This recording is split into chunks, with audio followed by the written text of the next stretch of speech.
한국 조선소 없으면 우리 해군은 끝이야. 여기 미국 해군 기자가 부산항에서 충격적인 광경을 목격했다고 합니다. 56년 된 낡은 미국 군함이 한국의 최신 기술로 간신히 연명하고 있었다는데요. 그는 20년간 취재하며 미국의 자존심이 이렇게 무너진 건 처음이라고 털어놓았습니다.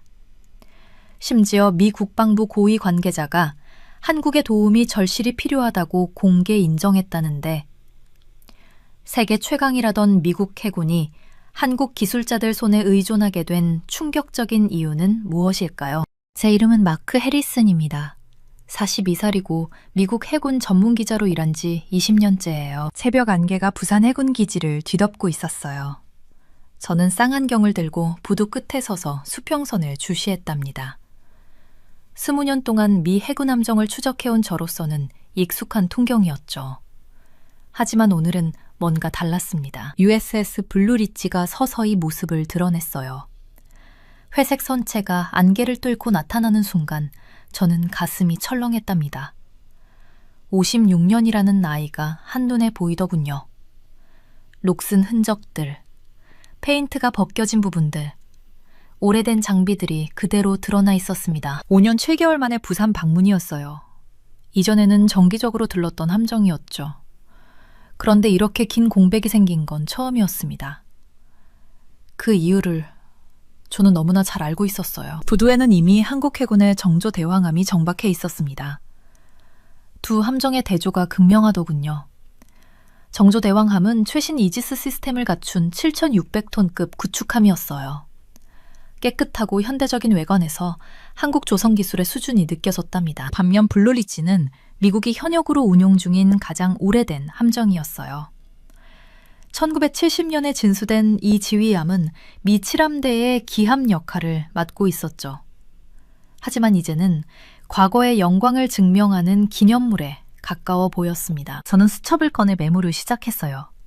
입항 시각, 함정 상태, 상조원들의 표정까지 놓치지 않으려 했답니다. 이런 디테일들이 나중에 기사를 쓸 때 중요하게 쓰이곤 했거든요. 블루리치가 서서히 접안하기 시작했습니다. 승조원들이 갑판에 나와 계류 작업을 준비하고 있었어요. 그들의 움직임에서 피로가 느껴졌답니다. 긴 항해의 흔적이 역력하더군요. 루이스 카탈리나 함장이 곧 기자회견을 할 예정이었어요. 한미동맹이 그 어느 때보다 강력하다는 식의 정형화된 발언을 할 게 뻔했죠. 하지만 국방업계 사람들은 모두 진실을 알고 있었습니다. 미국은 한국의 조선 기술이 절실히 필요했어요. 그것 없이는 함정 수리가 불가능한 지경에 이르렀답니다. 몇십 년 동안 산업 기반을 방치한 대가를 치르고 있었던 거죠. 저는 가방에서 서류 뭉치를 꺼냈습니다. 지난 6개월 동안 수집한 자료들이었어요. 정보원들이 제공한 기밀 보고서들도 포함되어 있었답니다. 내용은 충격적이었죠. 미 해군 함정들의 정비 적체가 심각한 수준이었습니다. 수리를 기다리며 수년째 대기 중인 배들도 있었어요. 조선소 역량이 붕괴된 상황에서 어쩔 수 없는 일이었답니다. 반면 중국은 세계 최대 규모의 해군과 조선 산업을 동시에 구축하고 있었어요. 군함을 만드는 속도도 상선을 건조하는 규모도 미국을 압도하고 있었죠. 이런 격차가 계속 벌어지고 있었습니다. 마스가 프로제는 동맹, 협력 사업처럼 포장되어 있었어요. 상호 군수 지원 및 수리 확대 협정이라는 그럴듯한 이름이 붙어 있었죠. 하지만 본질은 미국의 생존 전략이었답니다. 한국, 일본, 호주의 조선소를 활용하지 않으면 미 해군의 전력 유지가 불가능했어요. 특히 한국의 첨단 조선 기술과 빠른 작업 속도가 필수적이었죠. 이건 외교적 수사가 아니라 냉혹한 현실이었습니다. 안개가 조금씩 걷히기 시작했어요. 아침 햇살이 부산항을 비추면서 두 함정의 모습이 더욱 선명해졌답니다. 낡은 거인과 신예 전사가 나란히 서 있는 풍경이었죠. 저는 이 장면이 상징적이라고 느꼈습니다. 태평양의 권력 관계가 근본적으로 변하고 있다는 걸 보여주는 것 같았어요. 한때 압도적이었던 미국의 해군력이 이제는 동맹국들의 지원 없이는 유지되기 어려운 상황이었답니다. 부두에 기자들이 모여들기 시작했어요. 각 언론사에서 파견된 취재진들이 카메라와 녹음기를 준비하고 있었죠. 대부분은 형식적인 보도자료만 받아갈 거였습니다. 하지만 저는 달랐어요. 20년간 쌓아온 인맥과 자료들이 있었죠. 표면 아래 숨겨진 진실을 파헤치는 게 제 일이었답니다. 그래서 이 자리에 온 거였어요. 한국 해군 장교 몇 명이 블루 리지 쪽으로 걸어가고 있었습니다. 환영 의전을 준비하는 모습이었어요. 그들의 걸음걸이에서 자신감이 느껴졌답니다. 자국 해군과 방산 산업에 대한 자부심이 배어 있더군요. 실제로 한국은 이제 세계적인 방산 수출국이 되어 있었어요. 폴란드, 호주, 사우디아라비아 등 여러 나라의 무기를 판매하고 있었죠. K9 자주포, K2 전차, 잠수함까지 수출 품목이 다양했습니다. 조선 분야에서도 마찬가지였어요. 한국 조선소들은 LNG 운반선, 컨테이너선, 군함 건조에서 세계 최고 수준의 기술을 보유하고 있었답니다. 특히 군함 건조 속도와 품질은 미국도 인정하는 수준이었죠. 저는 시계를 확인했습니다. 기자회견까지 30분 남았어요. 그 전에 함정 상태를 좀 더 자세히 관찰하고 싶었답니다. 쌍안경을 다시 들어 블루리지를 살폈죠. 갑판 위 레이더 시스템들이 눈에 들어왔어요. 구형 장비들이었습니다. 최신 함정들과는 비교가 안 되는 수준이었죠. 통신 안테나들도 여러 세대가 뒤섞여 있더군요. 한미 쪽에는 헬리콥터 갑판이 있었습니다. 낡은 페인트와 녹이 여기저기 보였어요. 정비 상태가 좋지 않다는 증거였답니다. 예산 부족과 인력 문제가 복합적으로 작용한 결과였죠. 바람이 불어와 안개를 완전히 몰아냈어요. 이제 부산항 전체가 한눈에 들어왔습니다. 현대중공업, 한진중공업 등 거대 조선소들이 저 멀리 보였어요. 그곳에서 세계 각국으로 나갈 배들이 건조되고 있었답니다. 저는 가방에서 노트북을 꺼냈습니다.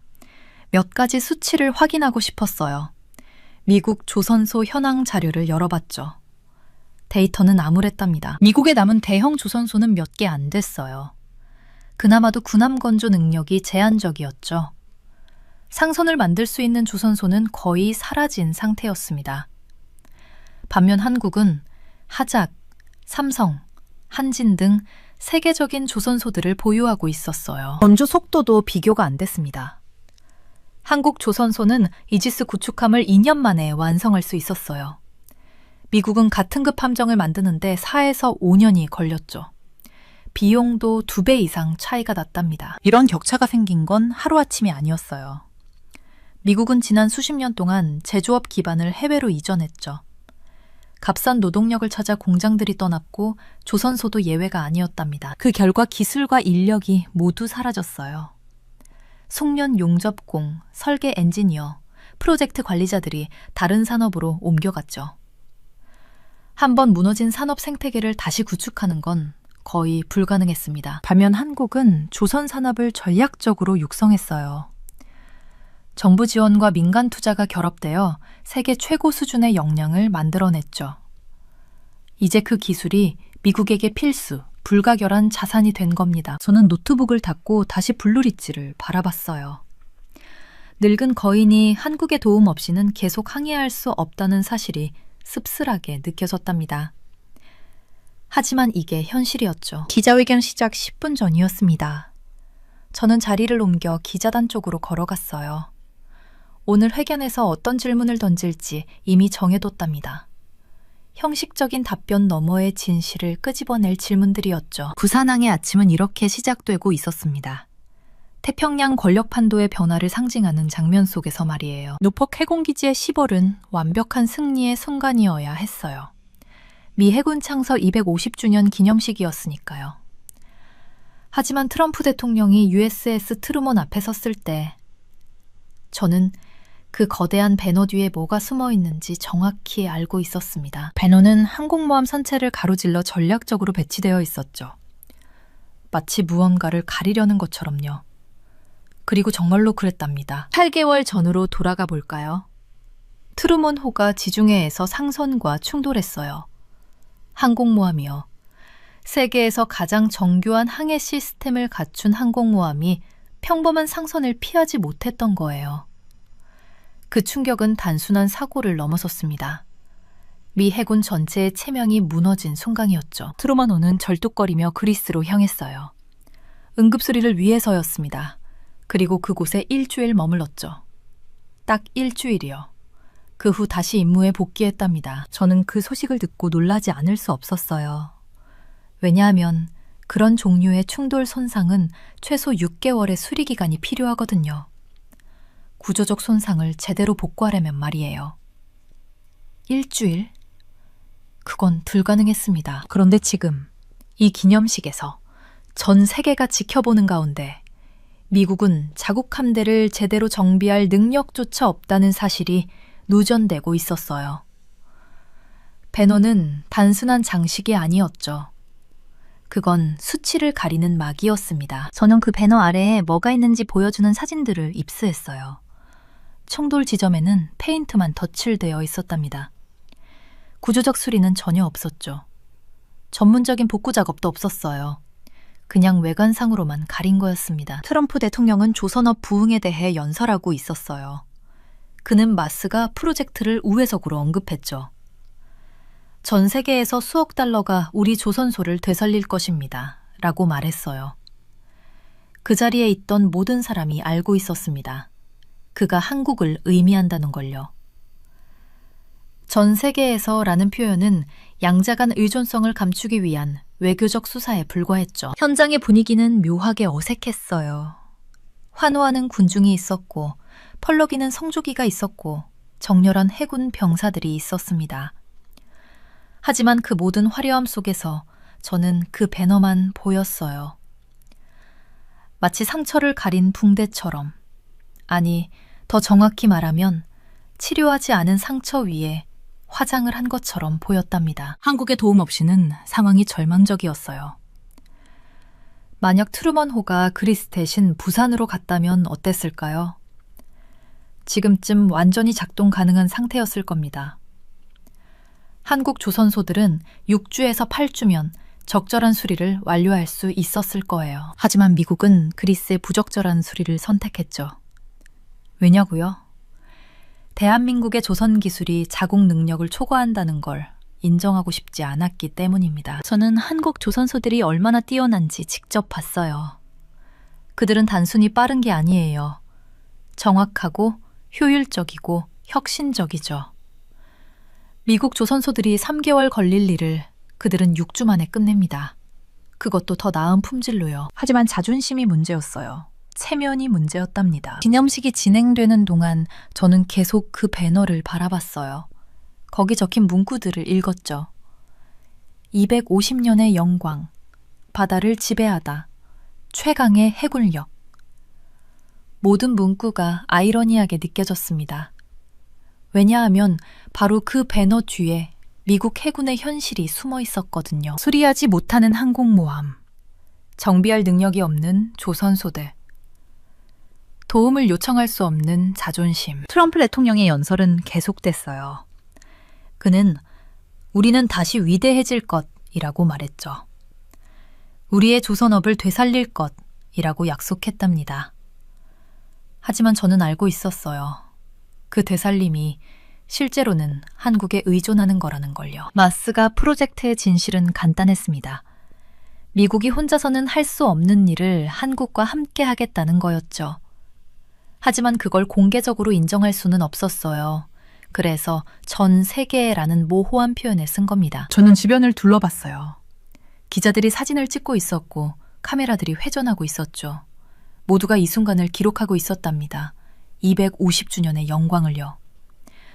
하지만 아무도 그 배너 뒤를 보지 못했어요. 아니, 보려 하지 않았습니다. 페인트로 가린 손상, 수리되지 않은 구조, 인정되지 않은 무능력, 실용성보다 자존심을요.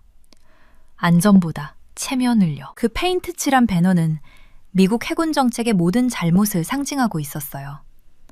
그건 단순히 트루먼호의 문제가 아니었죠. 미국 해군 전체의 문제였고 더 나아가 미국이 자신의 쇠퇴를 대하는 방식의 문제였답니다. 가리고 숨기고 부인하는 것. 하지만 진실은 언제나 드러나게 되어 있어요. 그 배너가 아무리 크고 화려해도 그 뒤에 숨은 현실을 영원히 가릴 수는 없습니다. 저는 수첩에 메모했어요. 10월, 노퍽, 250주년 기념식, 트루먼호 위의 배너, 가장 비싼 반창고. 기념식이 끝나고 사람들이 흩어질 때 저는 한 번 더 그 배너를 쳐다봤어요. 바람에 약간 펄럭이고 있었죠. 그 움직임 속에서 저는 미래를 봤답니다. 한국 없이는 미국 해군이 유지될 수 없는 미래를요. 그리고 그건 단지 시작일 뿐이었습니다. 그리스 피레우스 항구의 작은 카페였어요. 파도 소리가 들리는 곳이었죠. 2월의 차가운 바닷바람이 테이블 위에 커피잔을 흔들고 있었습니다. 디미트리오스 파파스가 내 맞은편에 앉았어요. 그의 얼굴은 창백했고 눈 밑에는 짙은 다크서클이 있었답니다. 헬레닉 조선소의 운영 책임자로서 그는 트루먼 항모의 수리를 직접 감독했던 사람이었죠. 그런데 지금 그의 양심이 진실을 말하라고 요구하고 있었어요. 유주에만 주더군요. 그가 조용히 말했습니다. 손이 떨리고 있었어요. 최소한 6개월은 필요한 손상인데 말이죠. 나는 고개를 끄덕이며 그의 이야기를 들었어요. 그는 천천히 하지만 또렷하게 그날의 상황을 설명하기 시작했답니다. 불가능한 제약들, 말도 안 되는 요구사항들, 그리고 무시당한 전문가의 경고들이었죠. 미 해군 담당자들이 우리 사무실에 왔을 때를 기억해요. 그의 목소리에 회한이 묻어났어요. 그들은 명확했습니다. 응급수리만 하라, 구멍을 막아라, 구조물을 안정시켜라, 모든 것에 페인트 칠을 해서 멀쩡해 보이게 만들어라. 그게 전부였죠. 파파스는 가방에서 두꺼운 서류초를 꺼냈어요. 페이지마다 빨간 펜으로 표시가 되어 있었답니다. 그는 서류를 펼치면서 계속 이야기했어요. 운영상 필요 때문에 제대로 된 정비는 불가능하다고 했어요. 트루먼은 지중해에서 계속 임무를 수행해야 한다고 했죠. 최소한의 시간만 도크에 머물러야 한다고 했습니다. 많은 서류를 들여다봤어요. 기술 평가서, 손상 보고서, 수리 권고안들이 빼곡했답니다. 모든 문서에는 같은 결론이 적혀 있었죠. 장기 수리 필요, 임시 조치는 위험, 적절한 시설로 이동 권고. 우리는 모든 것을 문서화했어요. 파파스가 말을 이었습니다. 해결되지 않은 문제들의 목록을 작성했죠. 구조적 손상이 남아있다고 경고했어요. 전기 시스템에 문제가 있다고 알렸답니다. 하지만 명령은 명확했어요. 일주일 안에 작동 가능하고 보기 좋게 만들어라. 그는 스마트폰을 꺼내 사진들을 보여줬어요. 2월에 찍은 사진들이었죠. 임시로 붙인 패치들, 손상된 선체 부분들, 수리되지 않은 시스템들이 보였어요. 충격적이었답니다. 세계 최강이라는 미 해군의 항공모함이 이렇게 엉성한 땜질로 바다에 나가 있었다니 말이죠. 그리고 이건 지난달 사진이에요. 그가 스와이프했어요. 화면에 새로운 사진들이 나타났습니다. 아무것도 변하지 않았더군요. 8개월이 지났는데 2월과 똑같았어요. 같은 임시 패치, 같은 손상된 부분, 같은 미해결 문제들. 트루먼은 8개월 동안 알려진 구조적 손상을 안고 작전을 수행하고 있었던 거예요. 한국의 조선소라면 제대로 수리할 수 있었을까요? 내가 물었어요. 이미 답은 알고 있었지만 그의 입으로 직접 듣고 싶었답니다. 한국의 조선소라면 6주에서 8주면 모든 것을 완벽하게 수리할 수 있었을 겁니다. 그가 단호하게 확인해줬어요. 그들은 우리가 갖지 못한 능력과 전문성과 인프라를 가지고 있죠. 현대중공업, 삼성중공업, 대우조선해양. 이들은 세계 최고예요. 슈퍼탱커도 만들고 LNG선도 만들고 군함도 만들어요. 항공모함 수리는 그들에게 어려운 일이 아니랍니다. 파파스는 잠시 말을 멈췄어요. 커피를 한 모금 마셨죠. 그의 손은 여전히 떨리고 있었습니다. 하지만 미 해군은 트루먼을 한국으로 보내지 않았어요. 하거지락히며 그의 목소리가 낮아졌어요. 자존심이 그들을 막았죠. 의존한다는 것을 인정할 수 없었던 겁니다. 미국이 한국에 도움이 필요하다는 것을, 한국 조선소가 미국보다 낫다는 것을 인정할 수 없었어요. 그는 가방에서 작은 USB 드라이브를 꺼냈답니다. 검은색 플라스틱 케이스에 담겨 있었죠. 그것을 테이블 위로 밀어냈어요. 이 안에 모든 게 들어있어요. 그가 말했습니다. 기술문서, 수리평가서, 해군 계약 담당자들과의 통신 기록. 모든 것이 증명하고 있죠. 헬레닉 조선소가 트루먼을 한국이나 일본으로 보내서 제대로 수리하라고 권고했다는 것을요.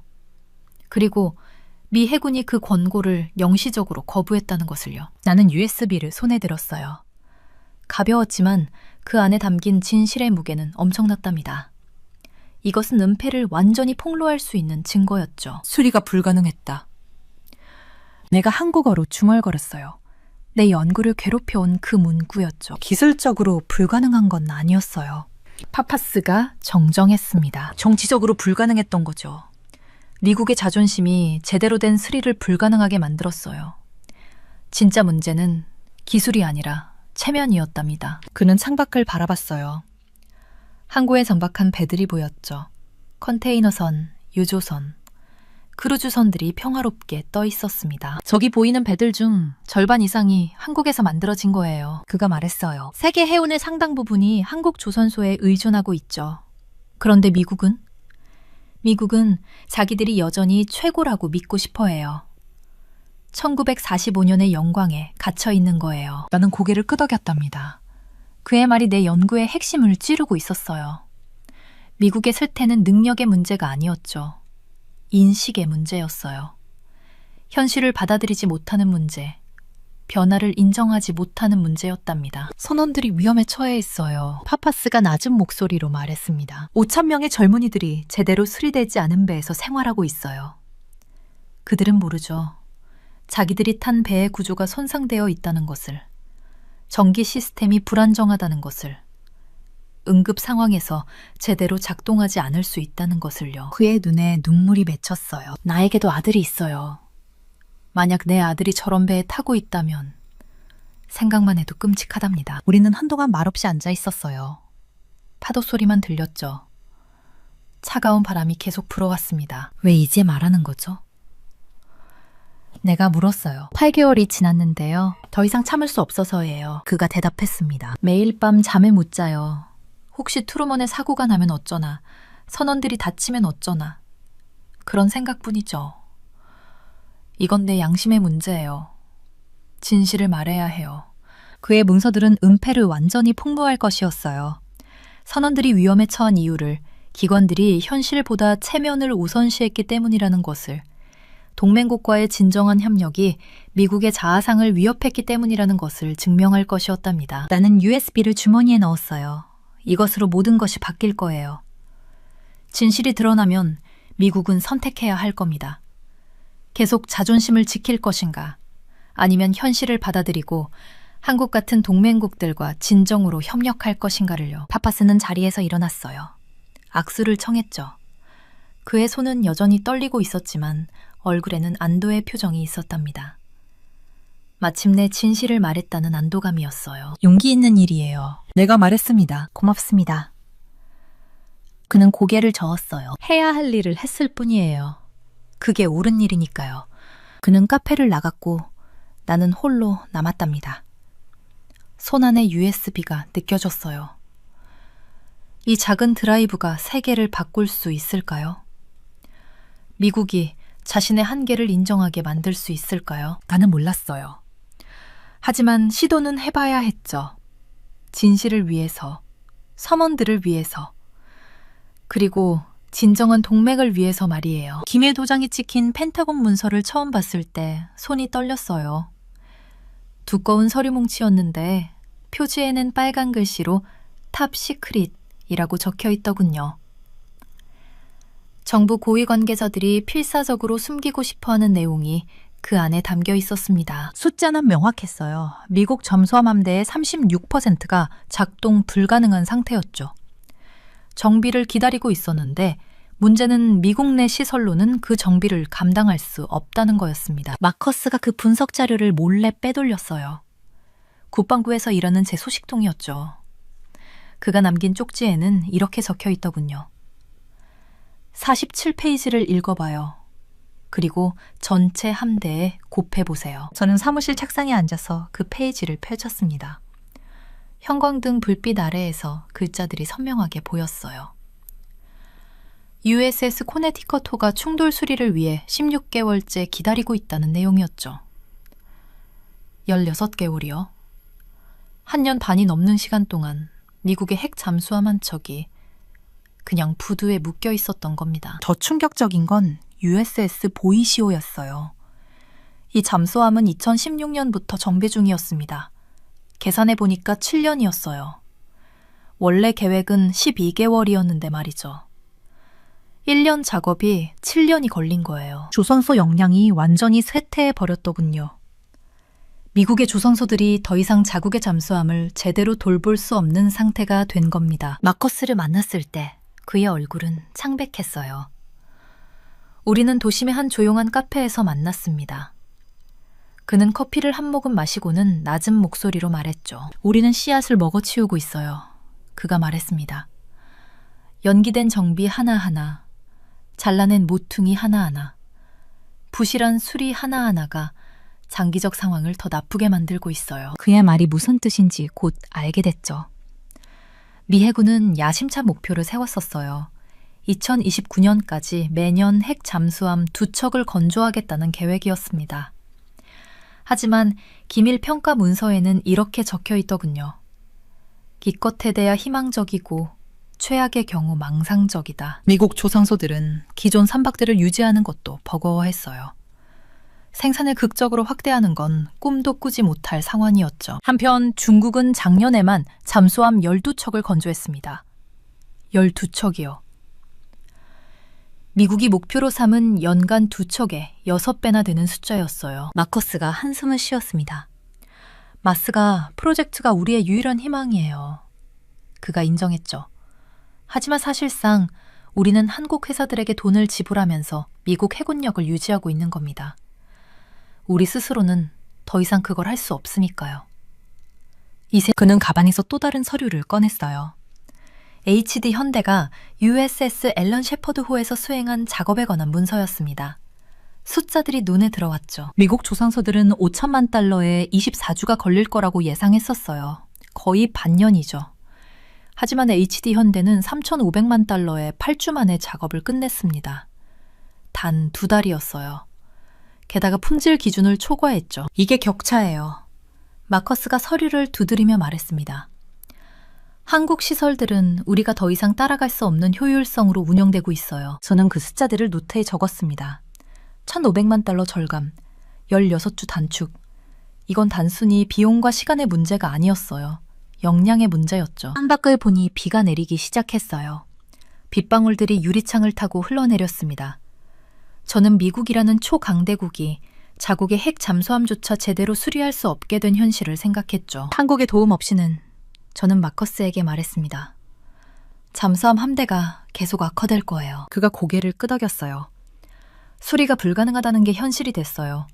기술적으로 불가능해서가 아니라 미국의 적시에 정비를 수행할 산업 역량이 없기 때문이죠. 카페 안은 따뜻했지만 저는 오싹한 느낌을 받았습니다. 세계 최강의 해군력을 자랑하던 나라가 이제는 동맹국의 조선소에 의지해야 하는 상황이 된 거예요. 마커스는 또 다른 이야기를 들려줬습니다. 버지니아급 잠수함 건조 프로그램에 관한 거였죠. 미국은 이 프로그램에 수십억 달러를 쏟아부었어요. 하지만 납품은 계속 지연됐고 비용은 계속 증가했습니다. 작년에 인도될 예정이었던 잠수함이 잡년 늦어지고 있어요. 그가 말했습니다.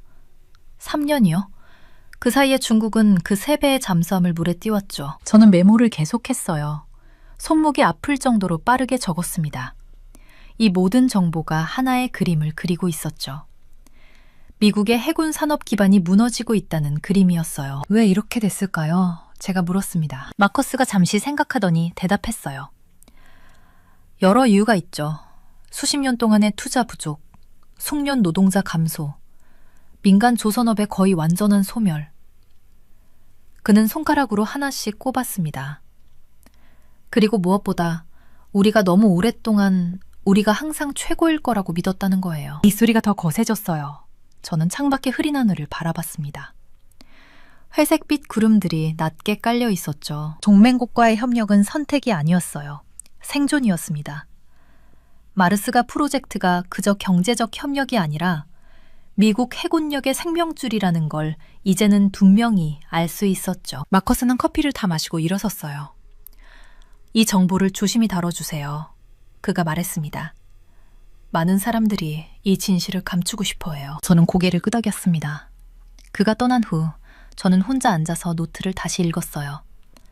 36%, 16개월, 7년, 12척 대 2척. 숫자들이 이야기를 말해주고 있었습니다. 미국은 더 이상 혼자서는 자국의 해군력을 유지할 수 없는 상황이었어요.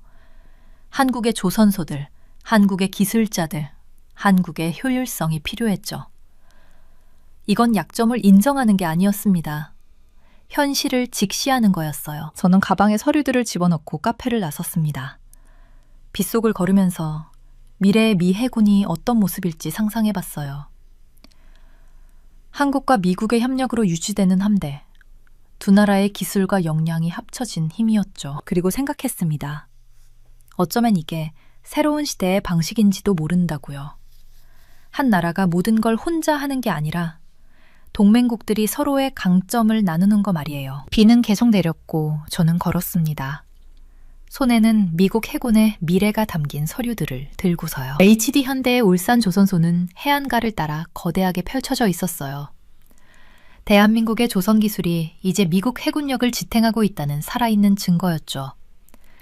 저는 한국 조선소들이 어떻게 미국 조선소들이 못하는 일을 해내는지 이해하기 위해 이 방문을 준비했습니다. 운영이사인 김민석 씨가 저를 거대한 건조베이를 통해 안내했어요. 미 해군 함정들이 상업용 선박들과 나란히 정비를 받고 있었답니다. 그 효율성은 숨이 막힐 정도였어요. 통합된 공급망, 고도로 훈련된 인력, 숙련된 장인 정신과 완벽하게 균형을 이룬 첨단 자동화 시스템이 있었죠. 미국 조선소들은 산업 생태계를 잃었습니다. 김 이사가 설명했어요. 상업용 주선이 아시아로 이동하자 군사용 정비도 지원 인프라를 잃었죠. 우리는 상업용과 군사용 역량을 동시에 유지했습니다. 그는 저에게 앨런 셰퍼드 홀을 보여줬어요. HD 현대가 예정보다 빠르고 예산보다 적게 정비한 보급함이었죠. 작업자들이 가판위를 뒤덮으며 한국의 명성을 정당화하는 정밀함으로 수리를 진행하고 있었습니다. 마스가 프로젝트는 한국이 수십억 달러 가치의 미국 해군 시장으로 확장할 기회를 의미했어요. 향후 10년간 미 해군은 함정 정비와 건조에 35억 달러를 투자할 계획이었죠. 한국 기업들은 그 시장의 상당 부분을 차지하기 위해 자리를 잡았습니다. 당신네 산업의 위기가 우리 산업의 기회입니다. 김 이사가 단도직입적으로 말했어요. 하지만 책임이기도 하죠. 한미동맹은 해군 준비태세에 달려 있습니다. 미국 함정들이 작전을 못하면 지역 안보가 위태로워져요. 한원은 전직 해군소장 토마스 앤더슨을 영입했어요. 34년 해군 경력의 베테랑으로 해군 함정 시스템 사령부를 지휘했던 인물이었죠. 그의 영입은 한국 기업들이 미국 해군 정비 시장을 장악하겠다는 진지한 의도를 보여주는 신호였습니다. 조선소 역량이 여기는 비할 데 없네요. 제가 관찰했어요. 김 이사가 고개를 끄덕였어요. 우리는 다른 나라들이 철수할 때 투자했습니다. 이제 한국의 도움 없이는 미국 해군력을 유지할 수 없죠. 전 세계에 노출된 전통적 힘의 관계가 완전히 역전된 상황이었어요. 지배적 동맹국이 이제 하급 파트너의 산업 능력에 기본적인 작전 준비 태세를 의존하고 있었죠. 광주 도크 안으로 들어서자 냉기가 느껴졌어요. 거대한 철골 구조물들이 하늘을 향해 솟아 있었고 크레인들이 천천히 움직이며 수십 톤짜리 강철 섹션들을 정확한 위치에 내려놓고 있었습니다. 용접공들의 파란 들꽃이 어둠 속에서 반짝였어요. 이 베이에서는 동시에 세 척의 함정을 작업할 수 있습니다. 김 이사가 설명했죠. 미국 조선소들은 한 척씩밖에 못해요. 우리는 모듈식 건조 방식을 완성했거든요. 제 눈에 들어온 것은 단순한 규모가 아니었어요. 작업장의 조직화, 재료의 흐름, 인력의 배치, 모든 것이 수십 년간의 최적화를 거친 결과물이었답니다.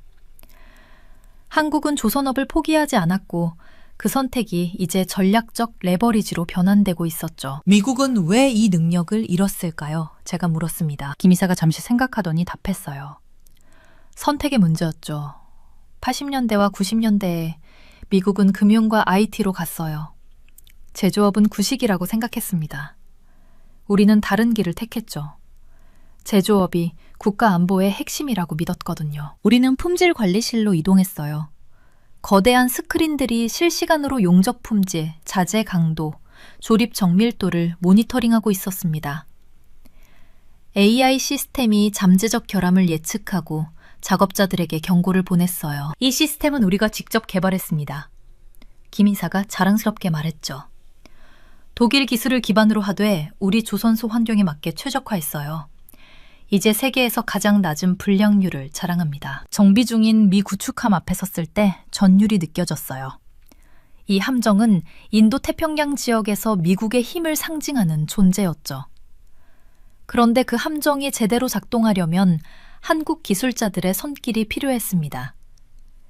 1만 마일 떨어진 곳에서 온 함정이 한국 조선소 없이는 전투 준비 태세를 유지할 수 없었어요. 연간 몇 척이나 정비하시나요? 제가 물었습니다. 현재는 12척 정도입니다. 김 이사가 답했어요. 하지만 마스가가 본격화되면 20척 이상으로 늘어날 거예요. 미 해군의 함정 가동률이 우리 손에 달려있죠. 이건 단순한 비즈니스 기회가 아니었어요. 지정학적 권력의 이동이었습니다.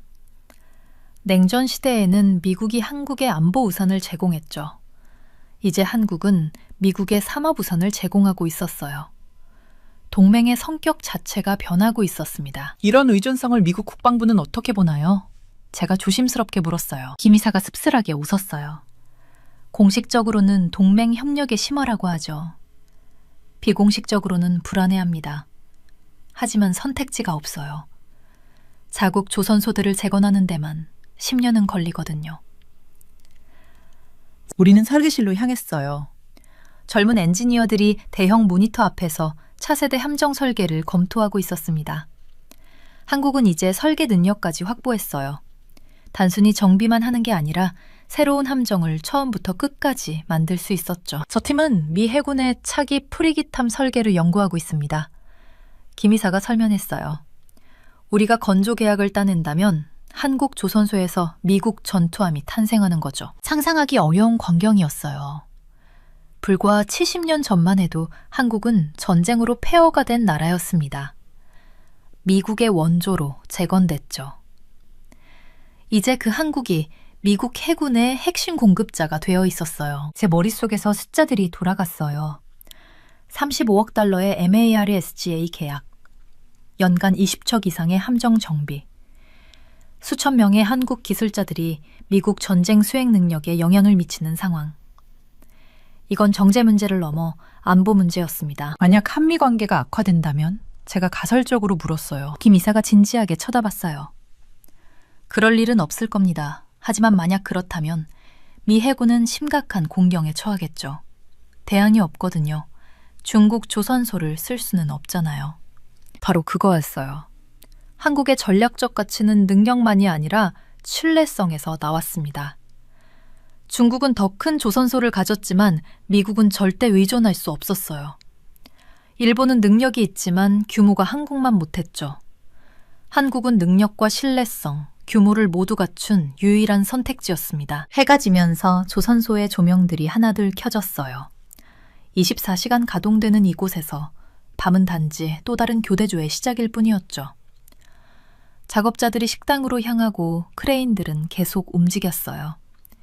미국 해군력을 떠받치는 이 거대한 기계는 멈추지 않았습니다. 김 이사와 악수를 나누며 저는 깨달았어요. 이건 단순한 산업 방문이 아니었습니다. 21세기 동맹의 새로운 모델을 목격한 거였어요. 힘의 비대칭이 여전히 존재하지만 방향이 복잡해졌죠. 누가 누구를 보호하는가? 누가 누구에게 의존하는가? 답은 더 이상 명확하지 않았습니다. 주차장으로 걸어가면서 뒤를 돌아봤어요.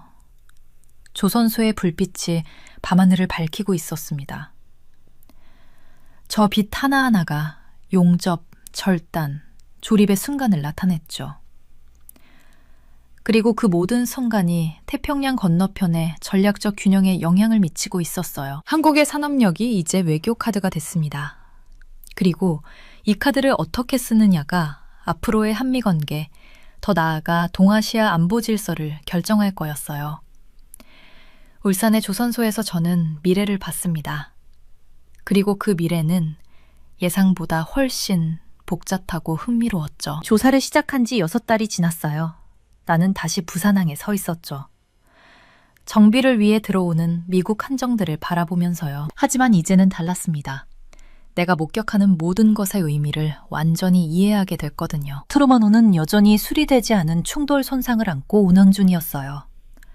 잠수함들은 여전히 정비를 받기 위해 몇 년씩 기다렸죠. 수상함들은 여전히 미국 항구에 방치돼 있었습니다. 근본적으로 변한 건 없었어요. 인식만 바뀌었을 뿐이죠. 전 세계에 노출됐답니다. 이 위기가. 부산항 부두는 언제나처럼 분주했어요. 하지만 6개월 전과는 완전히 다른 광경이었죠. HD 현대의 기술자들이 미 해군 함정 주변을 자신감 있게 돌아다녔습니다. 하나오션의 전문가들이 구축함 엔진실을 점검했어요. 삼성중공업팀이 최신 장비로 선체 손상을 분석했죠. 와스가 프로젝트는 빠르게 진전되고 있었습니다. 매달 한국 기업들이 더 많은 계약을 따냈어요. HD 현대만 해도 미국 내 3곳에 새 시설을 확장했답니다. 하나는 펜실베이니아에 대규모 정비센터를 열었죠. 기술 이전은 조용히, 하지만 확실하게 진행됐습니다. 내가 처음 이 이야기를 추적하기 시작했을 때요. 미국 정부는 이 모든 걸 숨기려 했었어요. 트루먼호의 충돌 사고도, 잠수함 정비 위기도, 그리스인들의 고백도 모두요. 하지만 이제는 달랐습니다. 산업 파트너십이 깊어졌어요. 한국의 전문성이 점점 더 미 해군 작전을 떠받치게 됐죠. 이건 단순한 하청이 아니었습니다. 진짜 상호 의존이었어요. 트럼프 행정부가 현실을 받아들였더군요. 대한민국의 조선 기술은 이제 없어서는 안 될 존재였습니다.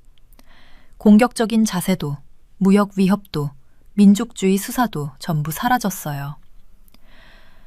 해군 정비 논의만 나오면요. 내가 직접 본 회의가 있었어요. 지난달 서울에서 열린 한미 국방산업협력회의였죠. 미국 국방부 고위 관계자가 말했습니다. 우리는 한국의 도움이 필요합니다. 그 단순한 문장 안에 얼마나 많은 게 담겨 있었는지 몰라요. 겸손함이, 인정이, 그리고 약간의 당혹스러움이요. 한국 조선업 임원들은 정중하게 고개를 끄덕였어요. 하지만 그들의 눈빛은 달랐죠. 자신감이 넘쳤습니다. 이건 시혜가 아니었어요. 대등한 파트너십도 아니었고요. 오히려 그 반대였습니다. 동맹국과의 협력이 전례 없는 무언가로 진화했더군요. 평등한 파트너십은 아니었어요. 하지만 인정된 의존 관계였죠. 미국은 안보 보장과 전략적 방향을 제공했습니다. 한국은 산업 역량과 기술 전문성을 제공했고요. 균형이 근본적으로 바뀌었어요. 부산항을 내려다보는 언덕에 서서요. 나는 몇 가지를 세어봤습니다. 이번 주에만 미 해군 함정 4척이 정비 중이었어요. 구축함 2, 순양함 1, 보급함 1였죠. 다음 주에는 6척이 더 들어올 예정이었습니다. 중국은 이 모든 발전을 주의 깊게 지켜봤어요. 한국 조선소에 있는 모든 미국 함정은 양면적 의미를 가졌습니다. 기회이자 도전이었죠. 미국이 정비로 고생하는 동안 지역 영향력을 확대할 기회였어요. 하지만 필요에 의해 강해지는 동맹에 대한 도전이기도 했답니다. 베이징의 분석가들은 아마 이렇게 계산했을 거예요.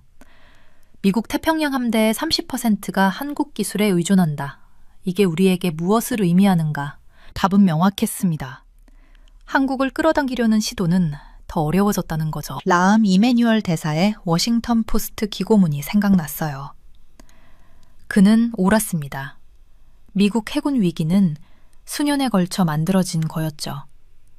만성적인 투자 부족과 산업적 방치의 결과였어요. 하지만 그는 해결책에 대해서도 옳았습니다. 동맹국의 산업 역량을 활용해서 해군력을 유지하라. 국내 역량을 재건하는 데 필요한 10년 동안요. 10년이라는 숫자가 현실적인지는 모르겠어요. 하지만 방향은 맞았습니다. 수리가 불가능하다는 건 더 이상 필연적 쇠퇴를 의미하지 않았어요. 새로운 현실을 받아들이고 진정한 파트너십을 포용하고 미국의 힘이 이제 부분적으로 한국의 기반 위에 있다는 걸 인정하는 것을 의미했죠. 나는 이 변화를 포괄적으로 기록했습니다. 트루먼호의 숨겨진 손상부터 시작했어요. 잠수함 정비 위기, 그리스인들의 고백, 한국 산업의 압도적 우위까지요. 모든 조각이 하나의 큰 이야기를 만들었습니다. 힘과 자존심과 실용주의에 관한 이야기였죠. 내 노트북에는 수백 개의 문서가 저장돼 있었어요.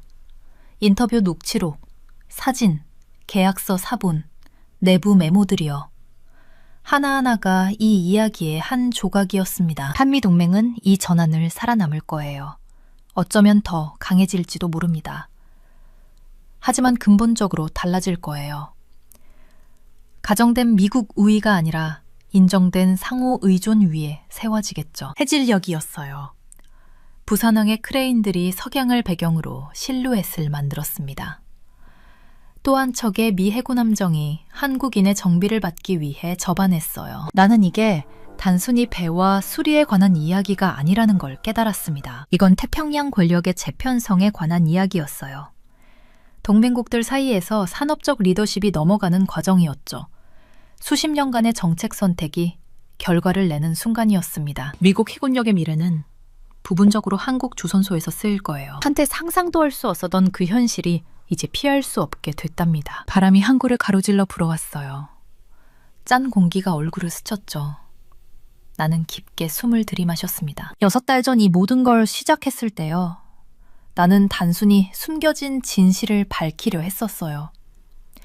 미국이 감추려는 약점을 드러내려 했죠. 하지만 이제는 더 큰 그림을 봤습니다. 이건 약점에 관한 이야기가 아니었어요. 적응에 관한 이야기였죠. 변화하는 세계에서 살아남는 방법에 대한 이야기였습니다. 자존심을 삼키고 현실을 직시하는 용기에 관한 이야기였어요. 그리고 어쩌면 진정한 동맹이 무엇인지에 관한 이야기였을지도 몰라요. 동맹은 한쪽이 강하고 다른 쪽이 약한 관계가 아니었습니다. 동맹은 서로가 서로를 필요로 하고 그걸 인정하고 그 위에 무언가를 함께 만드는 거였어요. 밤이 깊어졌습니다.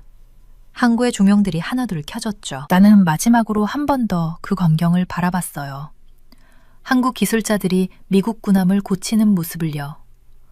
이게 바로 21세기 권력의 모습이구나 싶었습니다. 보이지 않는 힘이었어요. 화려하지 않았죠. 하지만 절대적으로 필수적이었습니다. 그리고 그 힘은 이제 우리가 가지고 있었어요.